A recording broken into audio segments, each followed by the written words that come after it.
Shalom, pada waktu Anda mendengar suara gembala ini, kita sedang akan memasuki pesta besar tahun ini, Kingdom Leadership Conference 2024. Seperti yang saya sampaikan pada minggu yang lalu, ini lanjutannya, yaitu tentang seorang pengusaha bernama Philemon.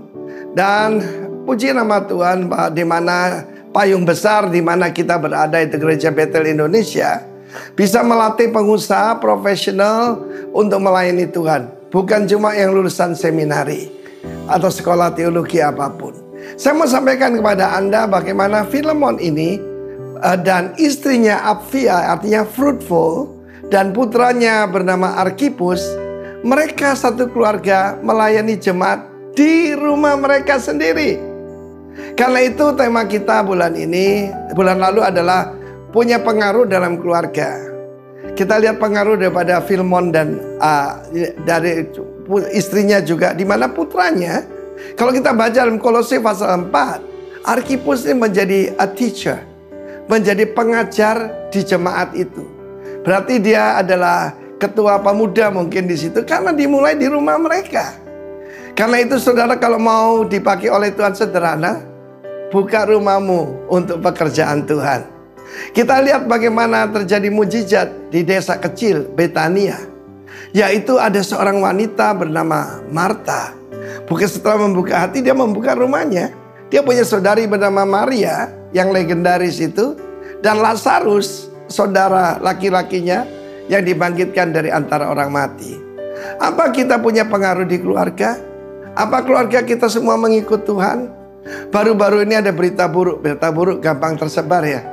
Bagaimana ada seorang hamba Tuhan yang sangat world renowned, teman saya juga, saya sering menerjemahkan dia, dituntut cerai oleh istrinya kedua kalinya. Dulu pernah dituntut cerai, anugerah Tuhan dinikahkan kembali.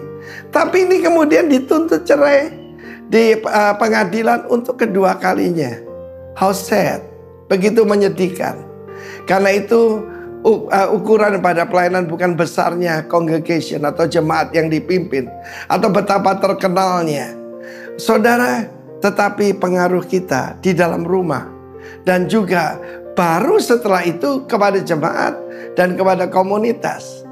Firman Tuhan mengatakan Philemon ini terkenal beberapa hal. Yang pertama, yaitu keteladanan. Kedua, kasih kepada orang-orang kudus. Dan satu lagi, dia selalu bergaul dengan hamba-hamba Tuhan. Paulus adalah bapak rohaninya. Dan juga terkenal dengan kasih pada semua orang kudus. Dan keteladanan, bukan cuma itu, tapi juga ketaatannya.